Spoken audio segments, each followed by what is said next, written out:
Donald McMonagle. Question 1. Tell me about yourself. Well, my name is Donald McMonagle, and I'm currently a student at Temple University. I'm an accounting major looking to one day receive my CPA. I came to Temple with high aspirations for myself and hope to work for a successful accounting firm later in my career. I've had 3 jobs so far in my life. The first of those 3 was 2 years ago when I worked as a bagger at Acme Markets. The second job that I held was working in a pizzeria called Nana Rosa's, where I still currently work during my summer and winter vacations. My third job is working in the enrollment management office in the Fox School of Business. I work there currently during the school year, and my duties as a desk clerk go from anything from accepting walk-ins that come into the office and taking phone calls. In working these jobs, I've learned to work well with other people, and I've also learned some of my core competencies, which have allowed me to work to my strengths and exhibit self-awareness in those things that I do not do quite as well. To describe myself in a few words, I would call myself a leader, very confident, and very driven. In high school, I was the captain of my tennis team that won the district championship and went to play in the States my senior year. I've also had success leading in the workplace when I was promoted to the head bagger at Acme. I was promoted to that position after only 6 months of working there. This job entailed working longer shifts, which usually amounted to about 8-hour shifts, and directing other baggers as what duties needed to be done before their shifts were over. The company gave me this responsibility, knowing I would be able to direct my fellow workers in a concise way, and they fully trusted in my abilities. This was also shown when I was awarded Employee of the Month in February of 2011. I also worked on my high school stage crew all 4 years. My first 2 years, I was just another piece of the puzzle, and I just always worked to help get things done. But in my junior year, I was appointed to a position of leadership as wing manager. And then my senior year, I was given an even bigger position of management as stage manager. This gave me a great deal of responsibility, and I had to make sure that everything backstage went as smoothly as possible. Each of these positions taught me responsibility not only for myself and my own actions, but for the actions of the people that I was working with. I consider myself very driven, and when going into both high school and college, I received academic scholarships. In high school, I graduated in the top 10% of my class with a 3.9 grade point average. My scholarships give me another reason to keep my drive and keep working to the best of my abilities. I value my education a lot, and my scholarships allow me to continue my education on a higher level at a very good school, where hopefully I can achieve my goals while also learning a lot more about myself as a person. Question number 2. Tell me about a significant accomplishment in your life. A significant accomplishment that I've had in my life is when my tennis team in my senior year made it to the state championship. I had only started playing tennis as a sophomore in high school, and I had never played before that year. I had no prior experience whatsoever, but my friend convinced me to play, and I made the JV team as there were no cuts that year. I made a lot of improvement during that 1 year, but I never made it into the starting lineup. I just hope for next year that I will be able to get a starting spot.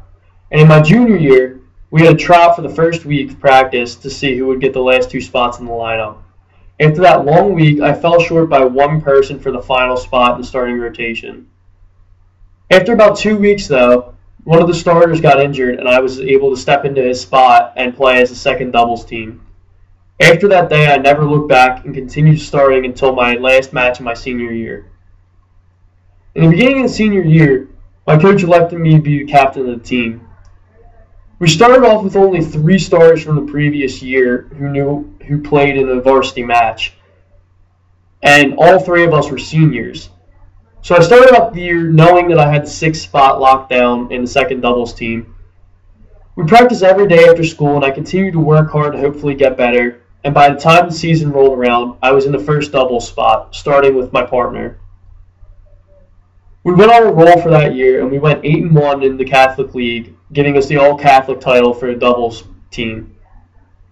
After our regular season was over, we went into districts, and our team started out the first 2 rounds of districts and breezed by the first 2 teams that we played. But then by the time the 3rd team came up, my coach asked me if I would be willing to play 3rd signal spot.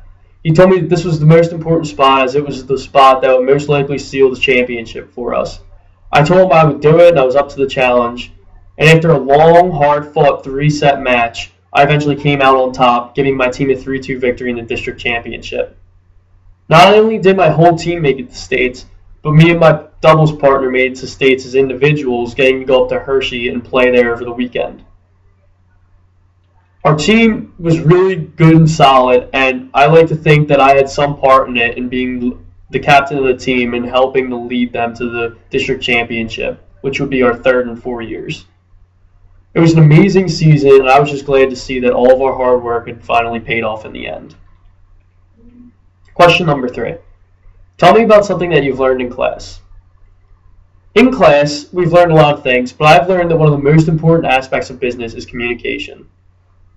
Whether it is in a tall organization where information takes a lot longer to get from top to bottom, or in a short organization where it does not take nearly as much time, communication is king. Communication helps teams get through the group development phase and allows people to say exactly what they want when trying to get something done. We communicate through many different ways, whether it be verbal, nonverbal, or electronic communication such as text and email. When we're communicating, however, we have to be very careful not to send the wrong message. For instance, when sending a text or an email, we must be careful that the message will not convey the wrong type of emotion. We must avoid using any type of stereotype, as they are often not very accurate. If we are able to do this completely, we will avoid mix-ups in as many ways as possible.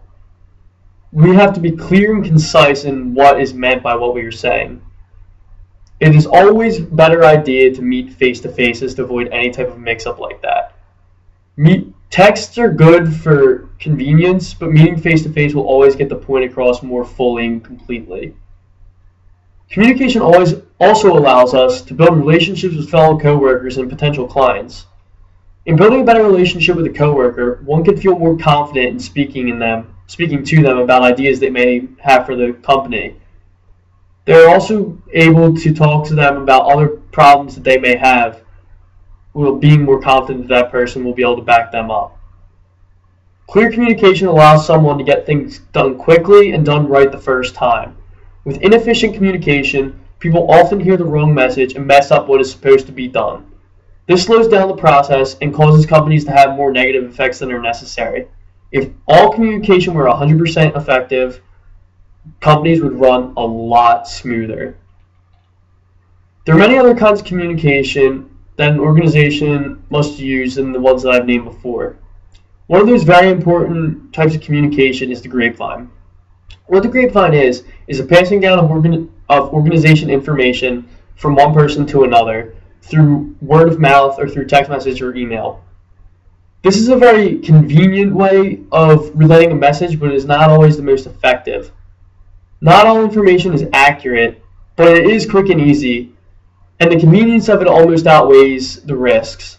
Most information that is passed down through the grapevine is not harmful information, as it just allows people to know what is going on throughout the week or the day and lets them know their agenda.